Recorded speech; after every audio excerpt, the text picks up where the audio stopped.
भारत के राष्ट्रीय प्रतीक और चिन्हों के बारे में तो आप लोगों ने सुना ही होगा।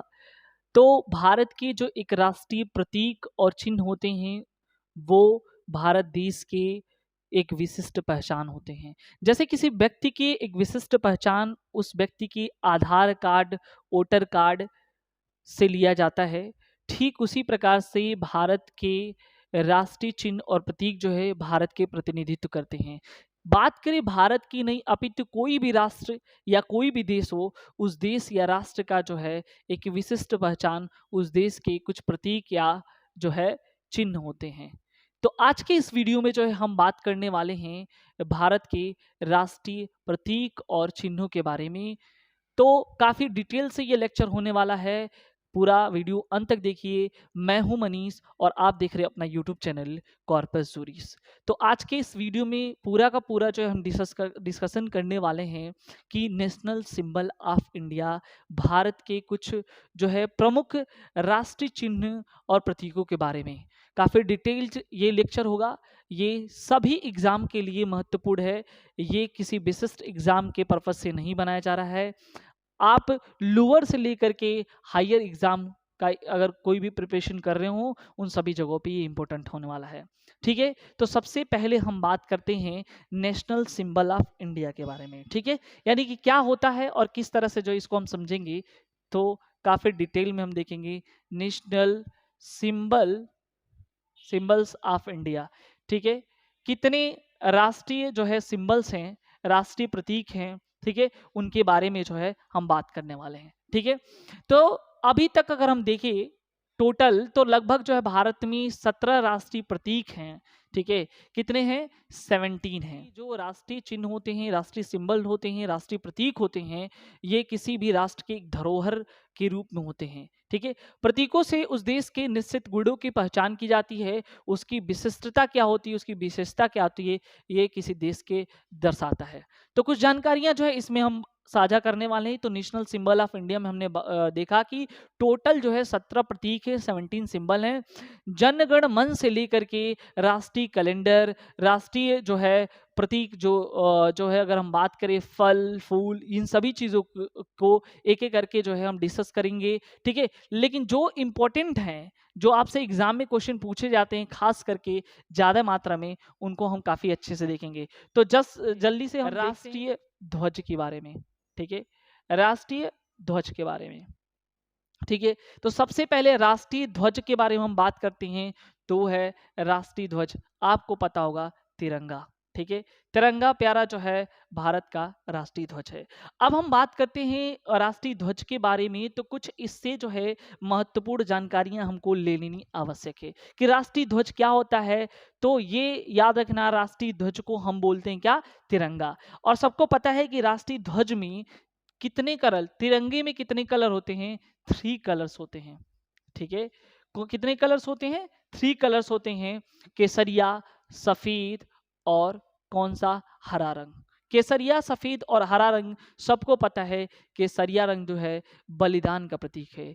जो सफेद रंग है वो शांति की प्रतीक है, और जो हरा रंग है वो हरियाली का प्रतीक है। ये सबको पता है, लेकिन इसके अलावा जो इतर जानकारियां हैं उनको हम आज के इस वीडियो में जो है हम देने वाले हैं, जो सबसे अलग आपको रखेगा। ठीक है, तो तिरंगा जो हमने बताया कि ट्राई कलर्स होते हैं, उनमें 3 कलर होते हैं। और ये जो है, ये जो 3 कलर होते हैं, ये कैसे होते हैं? समानांतर समानांतर जो है पट्टियों में, समानांतर पट्टियों में जो है ये होते हैं। ठीक है, बिखरे होते हैं, यानी कि अगर हम देखें तो ये कह सकते हैं कि पैरेलल होते हैं एक दूसरे के। तीनों कलर जो है वो कैसे होते हैं? पैरेलल होते हैं। ठीक है, अगर हम बात करते हैं इनकी लंबाई और चौड़ाई, यानी कि अगर मान लो सपोज कर लो ऐसे हमने बना रखा है एक जस्ट रफ डायग्राम। ठीक है, डोंट टेक अनदर। ठीक है, ये मान लीजिए कि 3 हमने ये बना दिया। ठीक है, 3 लाइंस हमने ड्रॉ किया। ठीक है, तो ये जो है ये कैसा कलर होगा? यानी कि ये जो है आपका, ये कैसा होगा? ये केसरिया होगा, ये सफ़ेद होगा और ये हरा होगा। इसमें आप देख सकते हैं कि ये जो पोर्शन है, ठीक है, ये जो ऊपर वाला पोर्शन है, इस वाले को बोलते हैं लेंथ। ठीक है, लेंथ। और इसको बोलते हैं विड्थ, यानी कि चौड़ाई। ठीक है, यानी कि ये लंबाई हो गया और ये हो गया क्या? चौड़ाई। ठीक है, अब एक चीज ध्यान से नोटिस करना और चीजों को ध्यान से समझने की कोशिश करना, तो आपसे ये पूछता है एग्जाम में कि इनकी जो चौड़ाई या लंबाई का रेशियो क्या है होगी, तो लंबाई और चौड़ाई का रेशियो पूछेगा तो 3:2, ठीक है। और अगर चौड़ाई और लंबाई का रेशियो पूछे, ठीक है, चौड़ाई और लंबाई का रेशियो पूछे तो चौड़ाई पहले और लंबाई बाद में, यानी कि 2:3 लिखना है, ठीक है। फिर से हम देखिए ये क्वेश्चन पूछा गया एग्जाम में है, ठीक है। अगर आप प्रीवियस ईयर के क्वेश्चन पेपर उठाएं तो आपको मिलेगा कि राष्ट्रीय जो ध्वज है यानी कि तिरंगा है, उनमें जो पट्टियां हैं उसकी लंबाई और चौड़ाई का अनुपात क्या होगा, और या चौड़ाई और लंबाई का अनुपात क्या होगा। तो इस चीज को आपको बिल्कुल ध्यान देना है। इसका जो अनुपात होता है चौड़ाई और लंबाई का, वो होता है 2:3, और अगर बात करें लंबाई और चौड़ाई का तो वो 3:2 होता है। ये चीज आपको पता होना चाहिए। अच्छा, इसके अलावा जो है आपको पता है कि जो ये बीचों बीच में जो है क्या होता है, एक सर्कल होता है, ठीक है। बीचों बीच में एक जो है क्या होता है, ऐसे गोल सा बना होता है, ठीक है। इसको हम क्या कहते हैं, ठीक है। आपको पता होगा कि ये नीले रंग का एक चक्र है। एक्चुअली में मैं यहाँ से रेड से आपको दिखा रहा हूँ, लेकिन ये कौन सा कलर है याद रखना, ये कैसा कलर होगा, जो यहाँ पे चक्र होगा, चक्र वो कैसा होगा, ब्लू कलर का होगा, ठीक है। तो ये याद रखना कि आपसे, देखिए अब ये क्वेश्चन कहाँ पे पूछ रहा है। कई बार क्या होता है, इंटरव्यूअर जो है आपसे क्वेश्चन पूछ लेता है कि राष्ट्रीय ध्वज तिरंगे में कितने कलर होते हैं, तो सब लोग ये तो याद रखते हैं कि 3 कलर होते हैं, 3 कलर। एक्चुअली में होते हैं 4 कलर, ठीक है। क्यों 4 कलर? 3 कलर तो आपको यहीं दिखाई दे रहा है, ठीक है। ट्राई कलर्स तो यहीं दिखाई दे रहे हैं। क्या ये तिरंगे से बाहर है क्या, जो ब्लू कलर है? बिल्कुल नहीं। आपको देखिए, वो इंटरव्यूअर आपसे क्या पूछने की कोशिश कर रहा है, आपसे क्या उम्मीद कर रहा है, प्रेजेंस ऑफ माइंड की, आप कितना एक्टिव हैं इसको जानने की कोशिश कर रहा है। तो ट्राई कलर तो है ही यहाँ पे, बट यहाँ पे जो जो ये चक्र की बात कर रहा है वो कैसा है, ब्लू कलर का। तो ये भी अपने दिमाग में रखना है। और इसमें जो स्पोक्स होते हैं, ये टोटल और टोटल कितने होते हैं, चक्र में 24 तिल्लियां होती हैं, ठीक है। 24 स्पोक्स होते हैं, ठीक है। ये चीजें आपको बिल्कुल दिमाग में रखना है कि कितनी तिल्लियां होती हैं, 24 तिल्लियां होती हैं। इनके अनुपात भी हमने आपको बता रखा, ठीक है।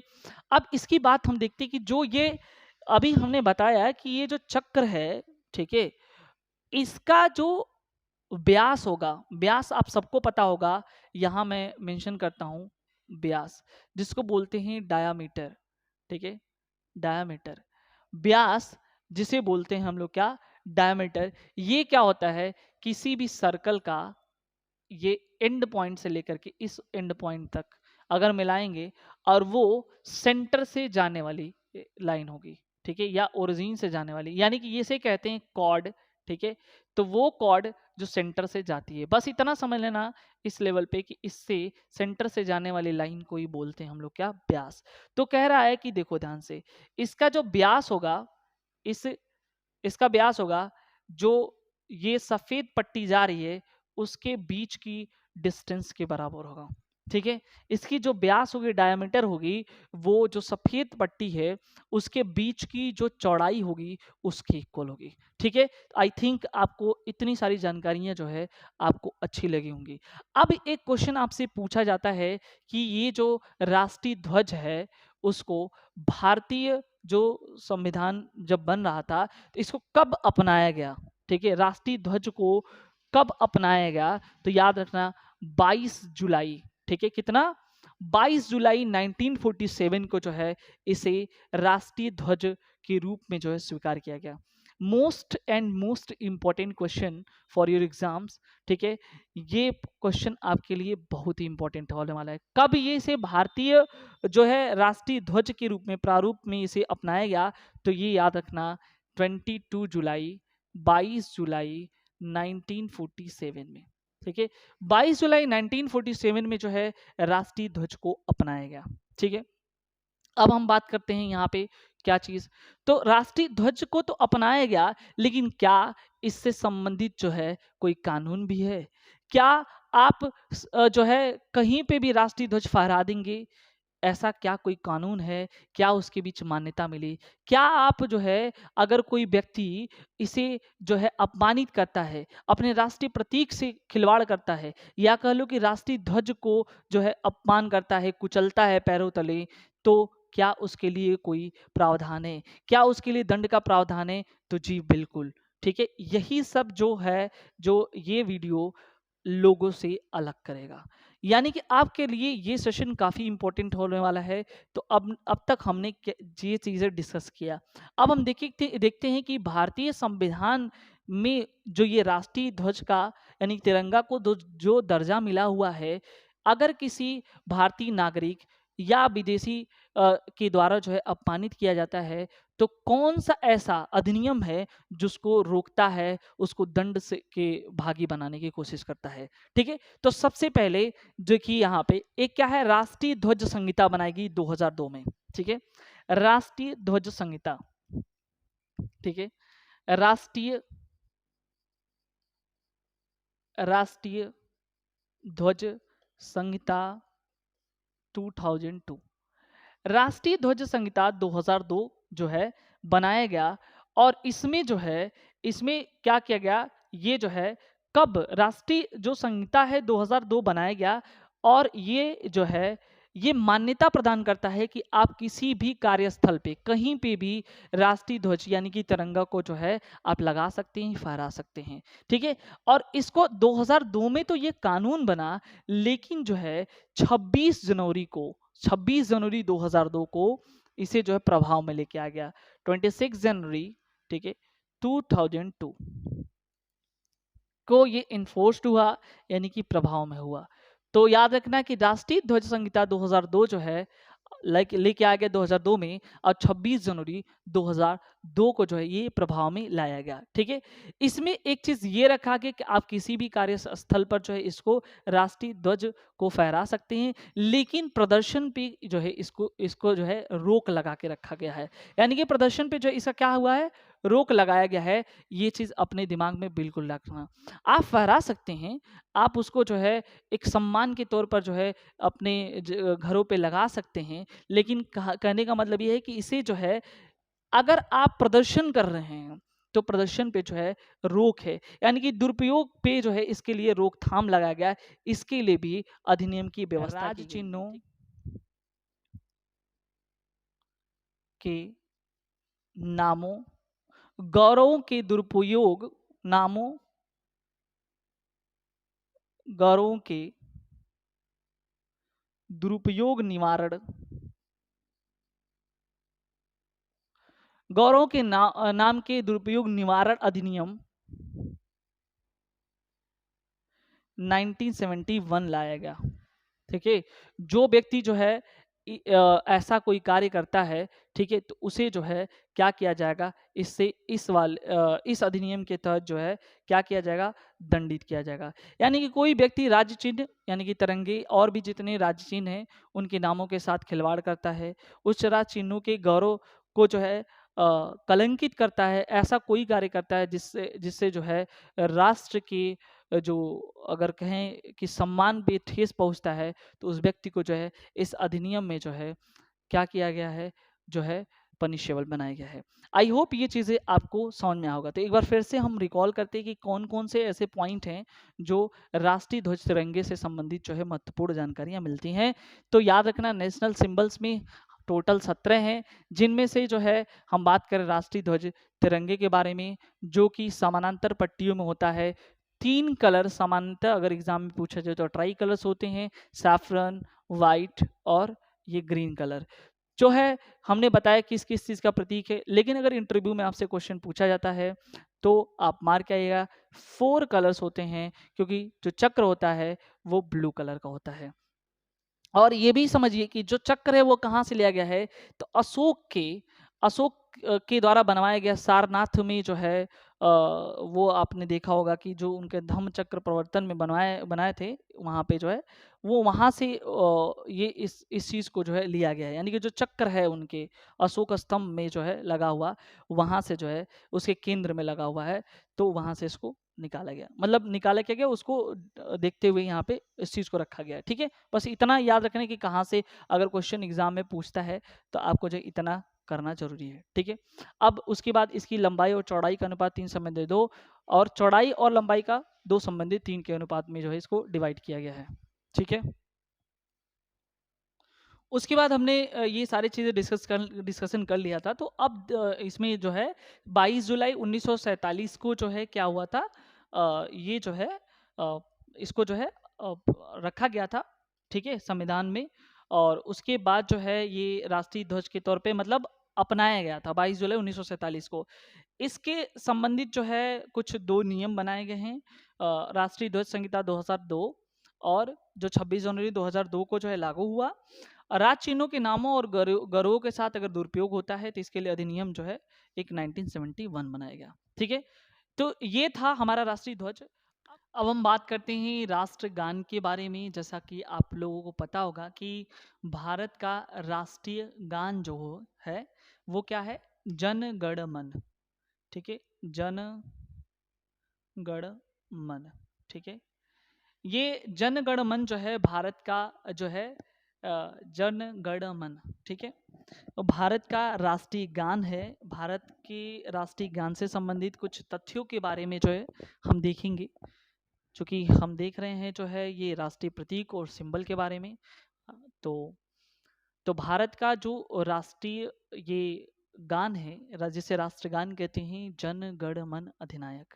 ठीक है, सबको पता होगा, जो भी छोटा सा बच्चा होता है वो स्कूल में जाता है, और स्कूल में रूल रेगुलेशन जैसे प्रेयर होता है तो राष्ट्रगान राष्ट्र के जो है सम्मान के रूप में जो है गाया जाने वाला गान है।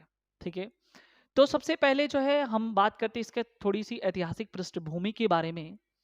तो भारतीय राष्ट्रीय कांग्रेस की जो अधिवेशन हो रहा था कलकत्ता में, तो उस दौरान जो है सत्र में जो है 27 दिसंबर 1911 की बात है, और उस समय पहली बार राष्ट्रगान को गाया गया। फिर से एक बार रिकॉल करते हैं। भारतीय राष्ट्रीय कांग्रेस के तत्कालीन कलकत्ता सत्र, ठीक है, यहां पे मैं नोट डाउन करता हूं कि भारतीय राष्ट्रीय कांग्रेस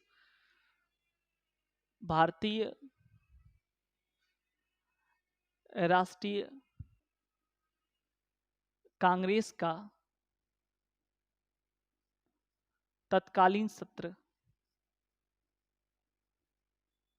कहाँ चल रहा था, कलकत्ता में। सर्वप्रथम गाया गया, कब सर्वप्रथम गाया गया, तो ये 27 दिसंबर 1911 को, 27 दिसंबर 1911 को जो है ये कलकत्ता में गाया गया था। आई थिंक ये चीज़ों से आपको समझ में आ रहा होगा कि क्या क्या चीज़ें हम डिस्कस कर रहे हैं। तो 27 दिसंबर 1911 को जो है पहली बार गाया गया। ये मूल रूप से रविंद्रनाथ टैगोर के द्वारा जो है इसे बंगाली भाषा में रचित किया गया था। ठीक है, ये पॉइंट अपने दिमाग में बिल्कुल लिख लीजिएगा कि रविंद्रनाथ ठाकुर के द्वारा जो है मूल रूप से इसको जो है, यानी कि जनगण मन को जो है मूल रूप से ये कैसा था, बंगाली में था। बंगाली में, ठीक है, इसे जो है संहिताबद्ध कह लो या लयबद्ध कह लो। ठीक है, इसे जो है संहिताबद्ध, ये संहिताबद्ध, ये संगीतबद्ध, सॉरी, इसे संगीतबद्ध या लयबद्ध किसने किया था, तो पंडित जो है रविंद्रनाथ टैगोर के द्वारा, या ठाकुर लिख लो यहाँ पे, ठाकुर। ठीक है, रविंद्रनाथ टैगोर के द्वारा। तो ये पॉइंट आपको बिल्कुल ध्यान में रखना है, ठीक है, कि कब जो है इसे सर्वप्रथम गाया गया। तो सबसे पहले जो है इसको, ठीक है, सबसे पहले इसको जो है कब गाया गया था, तो इसको सबसे पहले जो है 1911 में इसको गाया गया था, ठीक है, 1911 में जो है इसको गाया गया था।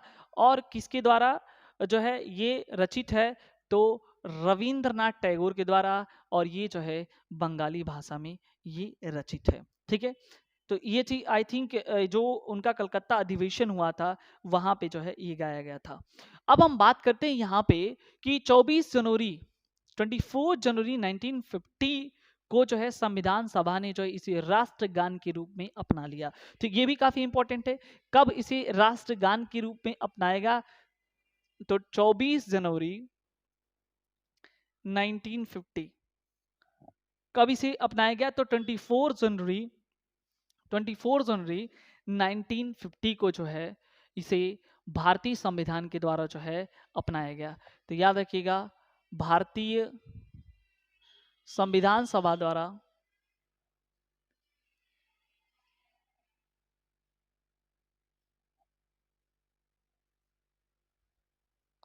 ठीक है, अपनाया गया। भारतीय संविधान सभा द्वारा जो है इसे कब अपनाया गया, 24 जनवरी 1950 में। तो 3 पॉइंट्स यहाँ पे एडिशनल हमको मिलते हैं कि सबसे पहले इसे कब गाया गया, तो सबसे पहले इसको गाया गया था 27 दिसंबर 1911 कांग्रेस के अधिवेशन जो कलकत्ता में हुआ था वहां पे।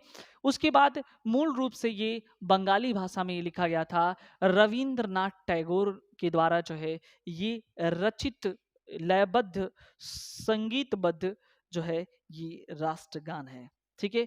आई थिंक ये जो है आपको यहाँ तक क्लियर हुआ होगा। पूरे गीत में जो है 5 पद हैं, ये भी आपको दिमाग में रखना है, ठीक है। पूरे गीत में जो है टोटल 5 पद हैं, ठीक है। कौन कौन से हैं मैं पढ़ करके आपको बताता हूँ क्या क्या है। जन गण मन अधिनायक जय है पहला पद है, भारत भाग्य विधाता, पंजाब सिंध गुजरात मराठा द्राविड़ उत्कल बंग। अगर आपको पता होगा, ठीक है, तो ये टोटल जो है 5 टर्म्स हैं, ठीक है। आप काउंट कर लीजिएगा। तो आपसे क्वेश्चन ये भी पूछता है कि कितने जो है ये टर्म में ये है, ठीक है। तो टोटल 5 टर्म्स है, टोटल कितने हैं 5 टर्म्स में ये है, यानी कि टोटल 5 पद भी ये है। कितने समय में गाया जाता है, 52 सेकंड में इसे गाया जाता है। ये भी आपको पता होगा कि 52 सेकंड इसको गाने में लगते हैं, ठीक है। गाने का समय अगर अगर मान लीजिए संक्षिप्त में इसे गाया जाता है, ठीक है, प्रथम और अंतिम पंक्तियां गाने का समय लगभग 20 सेकंड होता है, ठीक है। याद रखना कि इसको जो है प्रथम और अंतिम पंक्तियों को गाने के लिए जो है लगभग जो है 20 सेकंड का टाइम लगता है। फिर से बता रहे हैं कि 52 सेकंड में इसे कंप्लीट गाया जाता है। और इसमें कुल मिला के इसमें कुल 5 श्लोक हैं। 5 श्लोक कहने का मतलब ये है कि 5 पद हैं। ये जो टर्म्स यहाँ पे लिखा हुआ है टोटल 5 श्लोक या 5 पद हैं, ठीक है। पूर्ण गीत जो ये है आई मीन राष्ट्रगान का जो पूरा संस्करण गाने में जो है इसे 52 सेकंड लगते हैं। अगर पहली और अंतिम की बात करते हैं अगर उसको, तो शॉर्ट टर्म में 20 सेकंड में इसे गाया जाता है। आई थिंक ये चीज़ें आपको चीज़ें समझ में जैसा कि हम लोगों ने राष्ट्रीय गान देखा, तो राष्ट्रीय गीत भी उसी तरह से है। राष्ट्रीय गीत जो है बंकिम चंद्र चटर्जी के द्वारा जो है रचित ये गीत है, जो कि संस्कृत में जो है इसकी रचना की गई है, ठीक है। राष्ट्रीय गीत की बात करें तो कौन, बंकिम चंद्र चटर्जी की रचना है, संस्कृत में ही है। पहली बार कांग्रेस के 1896 अधिवेशन में जो है, कांग्रेस के जो 1896 का अधिवेशन था वहां पे जो है ये गाया गया। और कहा जाता है कि ये जो है राष्ट्रगान का ये उससे जो है प्रेरणा मिली, तो राष्ट्रीय गीत का भी लिखा गया, ठीक है। तो आगे चल करके जो 24 जनवरी 1950 को भारत का जो है इसे राष्ट्रीय गीत घोषित किया गया, ठीक वैसे ही जैसे राष्ट्रीय गान था।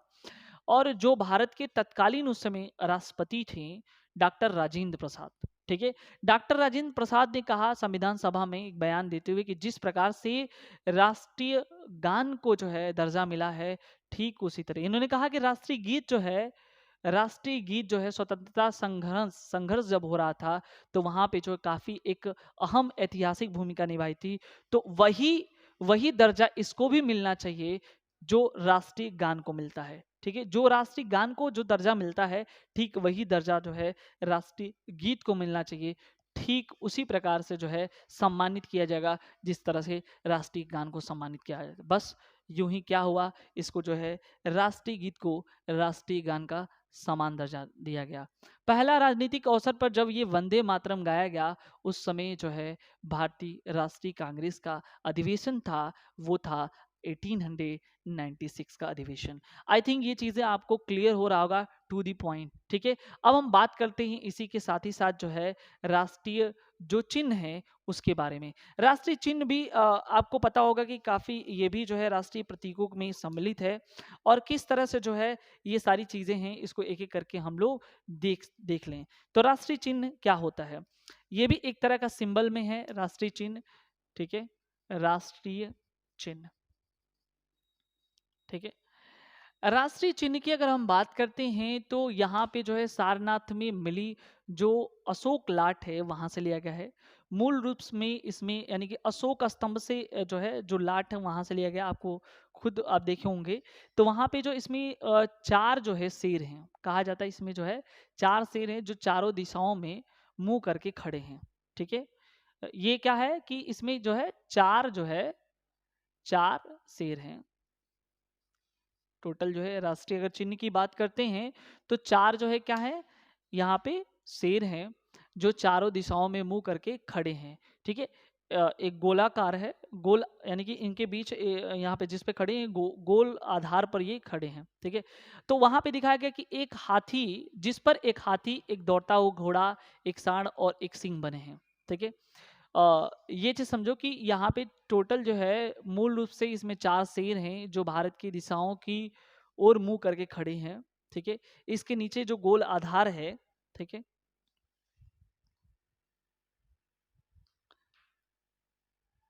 उसमें जो है अ, चार प्रकार की अलग अलग जो है जानवरों को दिखाया गया है, जिस पर एक हाथी, एक दौड़ता हुआ घोड़ा और एक सांड और एक सिंह बने हैं। यानी कि कहने का मतलब ये देखो, अगर आप देखोगे तो यहाँ पे शेर ऊपर की तरफ है, ये जो है शेर ऊपर की तरफ है, चार इधर इधर की तरफ, इधर की तरफ, इधर की तरफ। लेकिन ये वाला जो हिस्सा है ना, ये वाले की मैं बात कर रहा हूँ। ठीक है, वहां पे जो है चार जानवरों को बताया गया। तो आपसे एग्जाम में क्वेश्चन पूछता है कि कौन कौन से हैं। फिर से नीचे जो गोल आधार है, गोल आधार पर कौन कौन से हैं? हाथी, दौड़ता घोड़ा। यहाँ पे मैं नोट डाउन करता हूँ कौन कौन से हैं। हाथी, हाथी है। ठीक है, उसके बाद जो है दौड़ता घोड़ा है। ठीक है, हाथी है, दौड़ता घोड़ा है और सांड है। ठीक है, और एक सिंह है, एक सिंह बने हैं। ठीक है, एक सांड और एक सिंह। ठीक है, एक सांड और सिंह। तो आपसे ये क्वेश्चन पूछता है कि कौन कौन से जो उसके आधार पर जो है कौन कौन से जानवर हैं। दौड़ता हुआ घोड़ा, हाथी, एक सांड और सिंह। ठीक है, और वहां पे आप अगर ध्यान से देखें तो एक कमल का फूल है। ठीक है, उसके आधार पर जहां पे ये बना हुआ है कि उसके आधार पर खिले हुए उल्टे लटके, सीधा नहीं उल्टा लटका एक कमल का फूल है। ठीक है, और हर पशु के बीच में एक धर्म चक्र बना हुआ है, यानी कि हाथी के बीच एक धर्म चक्र, दौड़ते घोड़े और इसके बीच एक धर्म चक्र, और सिंह और इसके बीच एक धर्म चक्र, और एक लटकता हुआ कमल का, उल्टा लटकता हुआ एक कमल का फूल है। और एक क्या है, राष्ट्रीय चिन्ह एक आदर्श स्वाद में लिखा हुआ है, सत्यमेव जयते, सत्यमेव जयते। ठीक है, फिर से रिकॉल कराते हैं राष्ट्रीय चिन्ह जो है यहाँ चार शेर दर्शाए गए हैं। जो नीचे आधार स्तंभ है उस पे चार जानवरों का वर्णन है, हाथी, दौड़ता घोड़ा, सांड और सिंह, और हर एक जानवरों के बीच जो है क्या है, चक्र बनाया गया है। ठीक है, हर एक जानवरों के बीच जो है एक क्या है, एक चक्र बनाया गया है, और उल्टा लटकता हुआ कमल के फूल का वर्णन है। आपसे क्वेश्चन पूछता है कि राष्ट्रीय चिन्ह में किस फूल का वर्णन है, ये क्वेश्चन पूछा है, और कौन कौन से कितने प्रकार के जानवर हैं, ये क्वेश्चन पूछा है या इनमें से पूछेगा कौन सा जानवर नहीं है। और वहीं पे जो है सत्यमेव जयते का भी वर्णन है। तो ये भी आपको याद रखना होगा कि किस तरह से जो है यहाँ पे ये चीज़ है। ठीक है, और ये चीज़ समझना कि जो है ये जो सत्यमेव जयते है ये किस लिपि में लिखा गया है, तो ये जो है देवनागरी लिपि में लिखा हुआ है। यानी कि जो इसकी लिपि है, स्क्रिप्ट है, वो देवनागरी लिपि में लिखा हुआ है। सत्यमेव जयते कहाँ से लिया गया था, तो मुंडकोपनिषद से लिया गया ये जो शब्द है सत्यमेव जयते। ठीक है, सत्यमेव जयते ये आदर्श वाक्य है। ये चीजें आई थिंक आपको क्लियर हो गया होगा। तो अब हम बात कर लेते हैं जो है राष्ट्रीय पक्षी जिससे कहते हैं हम लोग मोर। ठीक है, सबको पता होगा कि जो है काफी सुंदर दिखने वाले ये पक्षी हैं, राष्ट्रीय पक्षी, और गाँव में तो अधिकतर दिखने के लिए मिल जाते हैं। ठीक है, उनकी संख्या धीरे धीरे कम हो रही है, लेकिन जो है सरकार के द्वारा जो है काफी योजनाएं बना करके इन लोगों को प्रोटेक्ट किया जा रहा है। ठीक है, तो याद रखिएगा कि राष्ट्रीय जो पक्षी है वो कौन सा है, मोर है।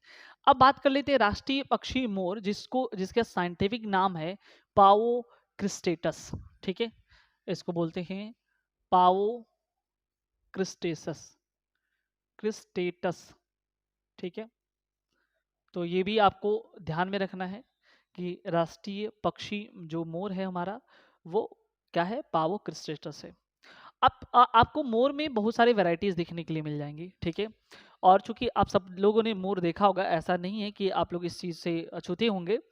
ये रंग बिरंगी जो है हंस के जैसे ये पक्षी होते हैं, आकार इनकी जो पंख होते हैं काफ़ी जो है अच्छे दिखते हैं। और लोग जो है काफ़ी जो है अगर ये पंख अपना गिरा देते हैं तो लोग क्या करते हैं, पंखों को उठा करके अपने घर में सजावट के तौर पर काम करते हैं। मोर को पालना एक जो है अपराध है, आप उसको नहीं रख सकते हैं। ठीक है, तो जिसके पंखों का आकार, पंख, ये सब जो है नीचे धारियां वगैरह बनी, आप सबको पता है, इसमें बताने की कोई जरूरी नहीं है। ठीक है, तो एक क्वेश्चन जो इंपॉर्टेंट यहाँ से बन जाता है कि कब इसे राष्ट्रीय पक्षी के तौर पे घोषित किया गया था। ठीक है, तो इनको जो है 1 फरवरी 1963 को, कब, 1 फरवरी 1963 को भारत में भारतीय राष्ट्रीय पक्षी का इसे दर्जा मिला। तो ये भी बस यहाँ पे पॉइंट नोट करना है, 1 फरवरी 1963, 1 फरवरी 1963। तो यहाँ पे 2 पॉइंट याद रखना है कि जो राष्ट्रीय पक्षी है वो क्या है, मोर है, जिसकी साइंटिफिक नेम पाओ क्रिस्टेटस है। 1 फरवरी 1963 को जो है ये क्या हुआ था, जो है इसे राष्ट्रीय पक्षी का दर्जा मिला था। ठीक है, अब हम बात करते हैं राष्ट्रीय पशु। राष्ट्रीय पशु जो जिसको हम कह रहे हैं, ये इसका नाम है पूरा रॉयल बंगाल टाइगर। ठीक है, रॉयल बंगाल टाइगर। और हम बात करते हैं तो सबसे ज़्यादा बाघ का, यानी कि जो टाइगर है, टाइगर रिजर्व की बात करें तो सबसे ज़्यादा जो है टाइगर रिजर्व जो है मध्य प्रदेश में है, एमपी में। इसीलिए इसको बोलते हैं टाइगर स्टेट। ठीक है, यानी कि एमपी को जो है टाइगर स्टेट्स के नाम से भी जानते हैं। ठीक है, तो रॉयल बंगाल टाइगर को ही राष्ट्रीय पशु कहा जाता है, यानी कि राष्ट्रीय पशु का जो है इसे दर्जा मिला। ये कब मिला इसको, तो कहा जाता है 1973 में जो है बाघों की आबादी में कमी आने के कारण जो है इसको राष्ट्रीय पशु का दर्जा मिल गया है। ठीक है, और इसमें जो है क्या होता है, धारीदार ये जानवर होते हैं, तो इनका भी साइंटिफिक नेम आपसे पूछा जा सकता है एग्जाम में। तो इनका साइंटिफिक नेम है पैंथेरा, पैंथेरा टाइग्रिस। ये आपको नोट करना है, पैंथेरा टाइग्रिस, पैंथेरा टाइग्रिस। चूंकि ये जो है बिल्लियों की प्रजाति से हैं। ठीक है, आपको जान के अचरज होगा कि ये जो है बिल्लियों की प्रजातियों में पाया जाने वाले जीव हैं। ठीक है, ये जानवर जो है बिल्लियों की प्रजातियों में है। तो पैंथेरा टाइग्रिस 1900, ये भी पॉइंट आपको ध्यान में रखना है कि 1973 में जो है इसको जो है यहाँ पे जो है शामिल किया गया राष्ट्रीय जो है पशु के तौर पर। ठीक है, याद रखना। अब हम बात करते हैं राष्ट्रीय फूल। राष्ट्रीय फूल से सब लोग परिचित होंगे, जिसको हम बोलते हैं कमल। ठीक है, राष्ट्रीय फूल क्या है, कमल है। और यही नहीं, राष्ट्रीय फूल कमल को जो है अगर देखिए तो हम लोगों ने जो है जो अभी हम लोग राष्ट्रीय चिन्ह देखे थे, शोक स्तंभ वगैरह जो वहाँ पे भी, और पुराने अगर देखा जाए तो पुराने समय में भी राष्ट्रीय पुष्प कमल का काफ़ी योगदान रहा है। तो इस सभी चीज़ों को देखते हुए राष्ट्रीय फूल का जो है दर्जा किसको मिला है, कमल को मिला है। इसका भी साइंटिफिक नेम अगर आप लिखना चाहें तो इसमें मेंशन कर सकते हैं। इसका साइंटिफिक नेम है नुलेम्बू नुसीफेरा गर्टन। ठीक है, थोड़ा अजीब नाम है। ठीक है, नुलेम्बू नेलुम्बी नेलुम्बे नूसीफेरा गर्टन। ठीक है, नुलिम्बू नेसीफेरा गर्टन।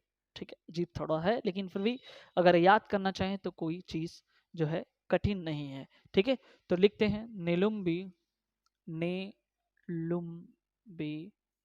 नूसीफेरा नेलुम्बी नूसीफेरा गर्टन नूसीफेरा गर्टन। ठीक है, ठीक है, नुलुम्बी नेसेफोरा गर्टन इसका जो है। और हमने अभी जैसा बताया कि ये जो है भारत का ये जो राष्ट्रीय फूल है कमल, ये पौराणिक फूल है। ठीक है, कमल आप लोगों ने देखा होगा कि ब्रह्मा जी की नाभि से निकला हुआ जो है, सॉरी, विष्णु जी के नाभिक से जो है कमल का फूल निकलता है, जिसपे जो है ब्रह्मा जी उस पे विराजमान रहते हैं। तो ऐसे इसकी पौराणिक जो मान्यता है वैसे भी है। तो मैंने देखा कि राष्ट्रीय फूल जो है इसके काफ़ी पौराणिक जो है कहानियाँ, धार्मिक चीज़ों में आपको जो है देखा गया है। एक जलीय जो है पौधा होता है, जड़ी बूटियों के तौर पे काम भी किया जाता है, मतलब यूज इस्तेमाल किया जाता था, और संस्कृत भाषा में इसे पद्म के नाम से भी जाना जाता है। ठीक है, इसलिए इसको जो है संस्कृत में काफी पवित्र दर्जा दिया गया है। ठीक है, चलिए हम बात करते हैं राष्ट्रीय कैलेंडर, जिसे राष्ट्रीय पंचांग।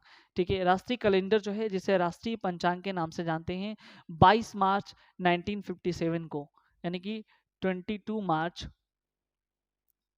1957 को जो है इसे राष्ट्रीय पंचांग का दर्जा मिला, यानी कि सबसे पहले इसे अपनाया गया। ठीक है, तो 22 यानी कि इसीलिए राष्ट्रीय पंचांग दिवस जिसको बोलते हैं 22 मार्च को मनाया जाता है ये कैलेंडर।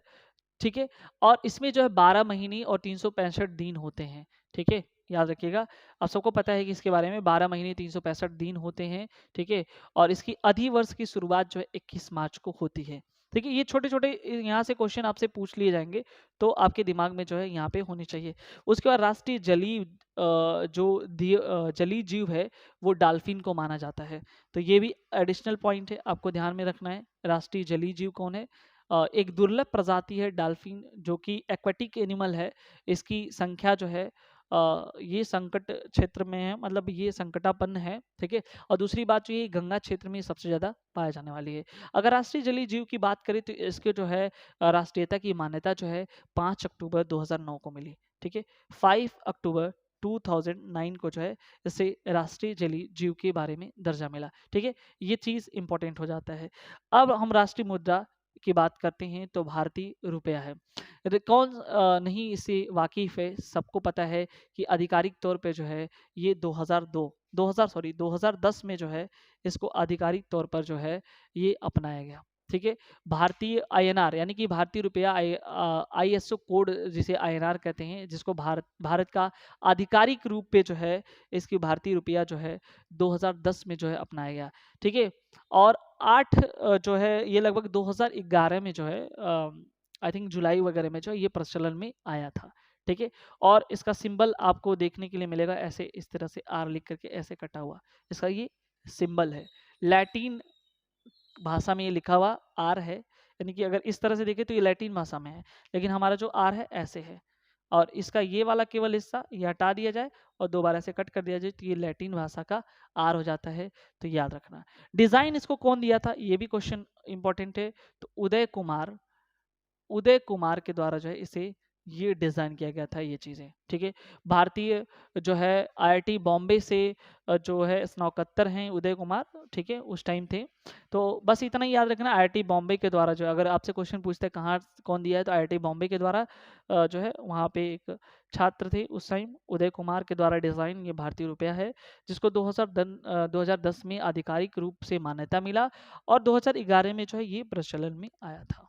आई थिंक ये चीज़ें आपको क्लियर हुआ होगा। ठीक है। अब हम कुछ और जो राष्ट्रीय चीजें हैं उनके बारे में देख लेते हैं। राष्ट्रीय फल जिसे हम कहते हैं आम। आम को आपको पता होगा कि लगभग 100 से 100 से अधिक किस्में जो है आम की पाई जाती हैं। और आम को जो है अगर हम देखें तो इसको बोलते हैं मैंगो फेरा, मैंगो फेरा इंडिका। इसकी जो साइंटिफिक नेम है मैंगो फेरा इंडिका। और आम की जो है सबसे अधिक जो है वैरायटी, मतलब लगभग 100 से अधिक प्रजातियां पाई जाती हैं। और कहा जाता है कि आम जो है पुर्तगीज जो है आम लेके आए थे। और अल्फांजो दी अल्बुकर्क जब भारत आया था तो अनानास, आम, लीची, ये सब चीज़ें लेके आया था, बहुत सारी चीज़ें लेके आया था। उसमें से सबसे उत्कृष्ट आज के टाइम में आम की अगर बात करें तो अल्फांजो नाम का आम जो है काफ़ी फेमस है, क्योंकि अल्फांजो के द्वारा लेकर आया गया था। तो एक इम्पॉर्टेंट जो है पॉइंट है इसका, जो अगर हम बात करें साइंटिफिक नेम की तो मैंगो फेरा इंडिका है, ठीक है। और बहुतायत मात्रा में ये पाया भी जाता है भारत में, ठीक है। तो ये भी आपको इम्पोर्टेंट है ये चीज़ें। राष्ट्रीय वृक्ष की बारे में बात करते हैं तो बरगद का पौधा है जो पूरे भारत देश में पाया जाता है। ऐसा नहीं कि किसी विशेष क्षेत्र में पाया जाता है, पूरे भारत देश में पाया जाता है। यहाँ पे जो है बरगद, चूँकि इसका जीवन काल काफ़ी लंबा होता है, ये भी याद रखना। इनकी जो डालियाँ होती हैं काफ़ी घना होता है, जो एकता का प्रतिनिधित्व करता है, ठीक है। वो विशाल आकार है, वो ज़मीन से जुड़े हुए रहते हैं, काफ़ी घना होता है, लंबे समय तक ये टिका हुआ पौधा रहता है। इसलिए बरगद को हम कहते हैं एकता का जो प्रतीक माना जाता है। और धूप से बचाने के लिए काफ़ी मदद करता है, ठीक है। वृक्ष में अक्सर जो है इसे कल्प वृक्ष के नाम से जानते हैं, तो ये याद रखना। इसे किस नाम से जानेंगे? बरगद का पौधा जो है कल्प वृक्ष के नाम से जानते हैं, इच्छा पूर्ति वृक्ष के नाम से जानते हैं। भारत देश में जो महिलाएं हैं, जो कई बार अगर कई क्षेत्रों में देखें तो महिलाएं जो है व्रत रखती हैं बरगद के पौधे का, अपने पुत्र या जो अपने पुत्र के लिए जो है व्रत आई थिंक रखा जाता है। तो ताकि जो है बस इतना समझना कि ये कल्पवृक्ष के नाम से जाना जाता है, एकता का प्रतीक होता है, ठीक है। राष्ट्रीय नदी की बात करते हैं तो गंगा। आप सबको पता होगा कि राष्ट्रीय जो नदी है, ठीक है, भारत की, वो कौन है? गंगा। 2008 में 2008 में जो है ये भारत की जो है गंगा जो है राष्ट्रीय नदी के रूप में घोषित हुआ। तो ये भी याद रखना, जो है 2008 में जो है इसे राष्ट्रीय दर्जा मिला है। और गंगा जो है भारत की सबसे लंबी नदी भी है। और आपको पता होगा कि गंगा एक ऐसी नदी है जिसको जिसका जो है काफ़ी पवित्र नदी मानी जाती है। भारत के जो अगर देखा जाए कि पौराणिक कथाओं से गंगा के बारे में काफ़ी जो है जिक्र किया गया है। तो इसलिए जो है गंगा इम्पोर्टेंट है और हमारी राष्ट्रीय नदी भी है, ठीक है, याद रखना। वाराणसी, इलाहाबाद, आपको पता होगा कि जो प्रयागराज है इलाहाबाद, वहाँ पे जो है गंगा यमुना सरस्वती का संगम होता है, ये भी याद रखना। ये हरिद्वार से होते हुए आती है, ठीक है। जब हम अगर आगे डिस्कस करेंगे कैसे यहाँ कहाँ से निकलता है नेक्स्ट वीडियो में। राष्ट्रीय सरीसृप अगर हम बात करें तो वो किंग कोबरा है। राष्ट्रीय धरोहर जिसे हाथी कहा जाता है, ठीक है। तो राष्ट्रीय धरोहर कौन है? हाथी है। राष्ट्रीय शपथ की बात करते हैं तो राष्ट्रीय प्रतिज्ञा निष्ठा की शपथ है, ठीक है। तो हमने लगभग 17 जो है राष्ट्रीय चिन्हों, सिंबल्स जो दिए गए थे उनके बारे में हमने बात किया। जो इम्पोर्टेंट थे उसको काफ़ी हमने डीप स्टडी किया है। बार बार करके जो है आप इसको रिवाइज रिकॉल करके देखिए, यहाँ से क्वेश्चन जरूर पूछे जाते हैं और ये खास करके सभी स्टूडेंट के लिए इम्पोर्टेंट है। चैनल में नए व्यूज हो तो सब्सक्राइब करना ना भूलें, ठीक है। कमेंट सेक्शन में कमेंट करके जरूर बताएं कि वीडियोस कैसा लगा, अपने दोस्तों तक शेयर जरूर करें। Thank you so much.